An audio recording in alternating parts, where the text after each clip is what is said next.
time for the deep dive. The big news this morning, unbelievable. 7-2 vote. The Supreme Court has overturned PASPA, opening the doors for states to legalize sports betting. Per the ruling, Congress can regulate sports gambling directly, but if it elects not to do so, each state is free to act on its own. And I think William Hill, I've been told all along, William Hill can be open within 2 weeks is at Monmouth Park, and they're ready to go. I know people who work there, and the marketing guy's been going back and forth from Vegas to New Jersey. So it's a big win for William Hill and New Jersey. I feel good for Lesniak. And Atlantic City was dying. And you know this, Teddy. PASPA was a joke. And I'm glad that the Supreme Court did the right thing today. Yeah, amen for that. Okay, this is obviously exciting. Let's run through some of these tweets because there's a ton of them. The one from the SCOTUS Supreme Court of the U.S. blog at SCOTUS. SCOTUS holds the federal prohibition on state laws authorizing sports betting violates the anti-commandeering rule. That's the technicality of how the U.S. law PASPA got overturned.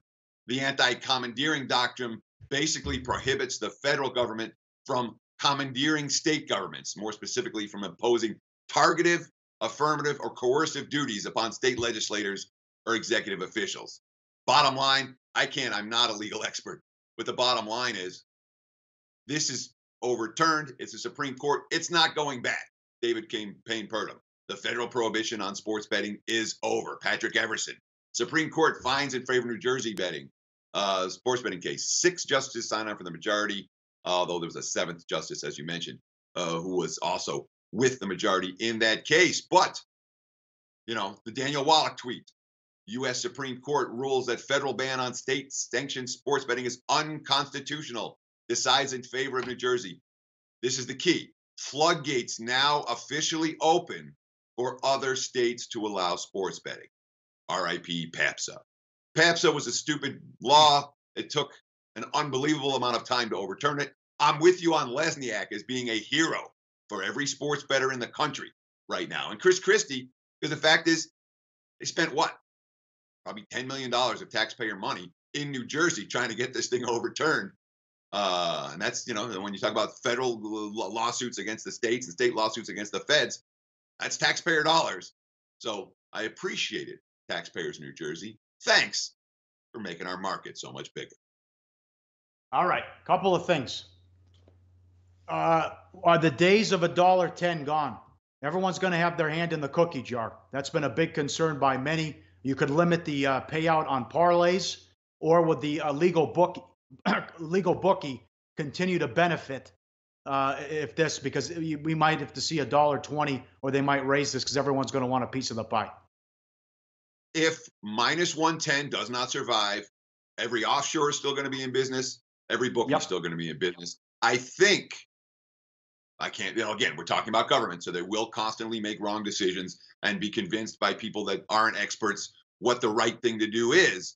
But even with all the different fingers in the pie, at -115, it doesn't work. I think people recognize that, but it's going to be a state-by-state deal. I can tell you some states are going to do it right, and some states is going to be laughing stocks when it comes to this sports betting legislation. We would hope that the feds would get involved, but here's a tweet from Ben Fox. The Supreme Court has overturned PASPA, opening the doors for states to legalize sports betting. Per the ruling, quote, Congress can regulate sports gambling directly, but if it elects not to do so, each state is free to act on their own. I'm telling you, Pauly, Congress is not ready to act on this, which means there's going to be a hodgepodge of laws around the country. -110 could be gone in some states. I don't think it'll be gone everywhere. I love your line. I'll use it here. People love the bet, but more people bet on sports than play the stock market. Okay. Now it also changes how the networks are going to embrace this. Is it Teddy Covers now in the morning and not Howie Long talking about the game and not laughing at his own stupid jokes? Are these stupid pregame shows going by the wayside now? I got to see what the networks do now. The network to ESPN, Fox, NBC, ABC, CBS. You have to all this money that's out there now, and more people bet than play the stock market. And the American Gaming Association estimates that more than $150 billion is bet on sports annually in the United States. You have to tailor your programming to sports bettors now. And the fact that it's just a huge new revenue stream for them as well. Well, be careful, because we have history. We have recent history of what's happened when a country has legalized sports betting. It happened in Australia. And I'll tell you what, the impacts in Australia overall would be a negative, I would say, because what happened? As soon as sports betting became legal, boom, all the coverage dominated by sports betting. The lines, all talked about through every show. The gear that they're wearing, sportsbook, the advertising dollars coming in, sportsbook. And what happened was, it was almost like with the fantasy networks when, FanDuel and the DraftKings were battling and it was just too much. They turned off the mainstream audience.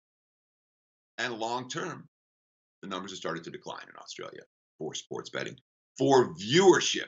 So they don't want to make it all sports betting. It can't be all sports betting all the time. If the networks try to do that, they will turn off the mainstream audience. We've seen that happen already when Australia made the sports betting legalization decision, about 2 decades ago. Like the show? Help us keep the lights on. Please make sure to comment, share, and subscribe to all the Sportsbook Review videos. Thanks so much. Best of luck. Enjoy the games.